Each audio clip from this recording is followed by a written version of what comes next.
sens très apeuré par ce qui est en train d'arriver. C'est pour cela, par exemple, au Burkina, que les militaires ne soient quand même démoralisés face à cette... disons, vraiment sous un grand danger. Parce que vous savez que les concentrations de troupes terroristes, point 3 entre le Mali, le Burkina et le Niger. Nous avons mis énormément... D'accord, ben, le soutien aux populations, vous savez, dans ces zones, le tourisme a désorganisé l'économie. Donc très souvent, les gens ont besoin, évidemment c'est des soutiens quelquefois humanitaires, il faut faire des banques céréalières, il faut faire des banques aliments bétail, il faut faire des reconstitutions des chapters, notamment pour les femmes. Il y a une grande pauvreté dans ces zones parce qu'il n'y a plus d'activité économique. Ce que les gens faisaient avant pour gagner leur vie, aujourd'hui, ils ne peuvent pas le faire compte tenu de l'insécurité. Donc ces populations, si vous les laissez sans soutien, elles vont se déplacer, elles vont aller grossir les camps de réfugiés et nous ne voulons pas de ça. Vous savez que réfugiés, c'est véritablement une catastrophe. C'est un drame pour quelqu'un d'être déraciné de chez lui et de se retrouver dans des camps. Donc nous voulons, c'est pour cela que nous mettons en avant ce soutien à la population en zone de conflit. Mais ça peut être aussi que peut-être les terroristes ils ont fait ça pour attirer depuis que ces événements se sont passés. En ce qui concerne le Niger, le président de la République a donné des instructions claires, des défaites, il faut le dire clairement. Donc, vous voyez des gens avec des fusils de chasse ou des kalachnikovs résister. Donc, comme vous voyez, nous faisons beaucoup de forums, de caravanes de la paix. Donc, nous sommes avec la population, nous discutons avec eux, ils nous disent leurs besoins. Évidemment, nous n'avons pas toutes les ressources qu'il faut pour satisfaire, mais nous faisons dans ces zones ce que nous pouvons faire. Et notre action, ces dernières années, a attiré l'attention de nombreux partenaires qui se sont mis à nous aider. Chaque hameau et derrière chaque village. Mais vous voyez que le président de la République a donné des instructions pour qu'on fasse. Nous pensons qu'il est dangereux que les populations prennent des armes. C'est dangereux pour elles-mêmes. Et puis après, si vous voulez, défense. Au Niger, nous sommes contre les milices d'autodéfense parce que nous pensons que si vous donnez des armes à la population, donc dès qu'il voit quelqu'un venir, c'est un terroriste, il va le tuer. Tout est le processus. Risque d'enlisement. Mais on fait quoi alors? On fait quoi? On arrête? C'est l'alternative qu'il faut se poser comme question. Si c'est difficile, qu'est-ce qu'on fait? On a échoué. On arrête? On ne peut pas arrêter. Je suis en train de vous dire que c'est un conflit de long terme. C'est un conflit qui va durer. Malheureusement, on peut gâter très rapidement, mais pour fixer, pour réparer les choses, ça prend du temps. On fait des erreurs, on apprend de nos erreurs, on redouble d'efforts.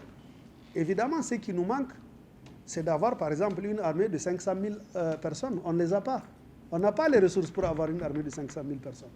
On a une armée d'à peu près 30 000 hommes. Ça ne suffit pas pour couvrir l'ensemble du pays. Mais quand on nous dit, mais vous avez échoué, donc vous devrez arrêter, qu'est-ce que ça veut dire? Personne ne va baisser les bras. Nous travaillons avec les moyens que nous avons. Nous travaillons avec les efforts que nous pouvons faire. Nous travaillons avec les partenaires que nous avons.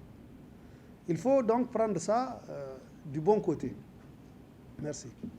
Monsieur Malheureusement, qu'ils ne savent pas comment les utiliser et qu'ils ne savent pas qu'ils mesurent. Nous faisons, je l'ai dit, ce n'est pas un secret, des recrutements spéciaux dans les zones de conflit. Pourquoi? Parce que tout simplement, notre armée a besoin de connaître le terrain. Et qui mieux connaît le terrain que quelqu'un qui est né là-dedans? Voilà, c'est tout bête. Deuxièmement, ces jeunes gens sont dans une zone où peut-être leurs cousins sont allés de l'autre côté.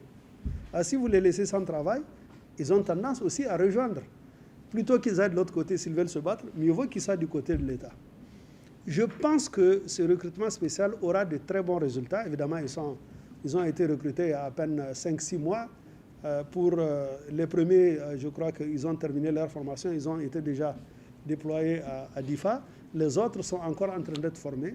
Nous pensons que c'est une solution aux questions justement de milices. Vraisemblable, c'est l'État islamique dans le Grand Sahara. Ce sont ces méthodes. Ce sont les méthodes de l'État islamique. Mais ça reste une hypothèse pour l'instant, c'est pas encore une pas de certitude. Non, mais je vais dire comme je n'ai pas les informations que vous avez. Moi, ce que je sais de cette attaque, c'est que ce sont des groupes terroristes qui ont été chassés de Gourma, qui s'en sont pris à des populations. D'abord, ils ont commencé pendant 2 semaines à racketter, à prendre la zakat. Effectivement, ils ont eu des accrochages avec les forces armées, avec la garde nationale en particulier, qui a tué un certain nombre de terroristes. C'est la garde nationale qui a fait une patrouille à partir de Egarek jusqu'à Tankadami et plus au nord. Il y a eu effectivement des arrestations dans le groupe terroriste, il y a eu des morts. Et je pense qu'effectivement, ces terroristes-là, ils ont voulu montrer qu'ils existent parce qu'ils ont en ce moment, ils n'ont plus la capacité de s'attaquer directement, frontalement aux forces armées. Et donc, pour faire parler d'eux, on est en train de parler d'eux aujourd'hui, ils ont massacré des pauvres innocents. Ça, c'est ce que je sais. La Haute Autorité à la Conciliation de la Paix continue à faire ses activités civilo-militaires, ses activités de sensibilisation, ses activités de projet, ses activités de dialogue avec les communautés, ses activités d'accompagnement des forces armées. Ça, c'est permanent. Je veux dire qu'on n'a pas attendu la catastrophe de Tilia pour faire ça. C'est pas quelque chose qu'on fait parce qu'il y a quelque chose. C'est quelque chose qu'on fait parce que ça fait partie de notre travail. C'est une programmation. Évidemment, on peut renforcer telle ou telle zone selon les instructions qui nous sont données par le président de la République et les renseignements que nous avons. Mais c'est un travail permanent, ce n'est pas quelque chose qu'on fait après seulement un incident. Monsieur, votre nom et votre organisation. Asman Al-Bakar, Studio Kala. Merci, monsieur.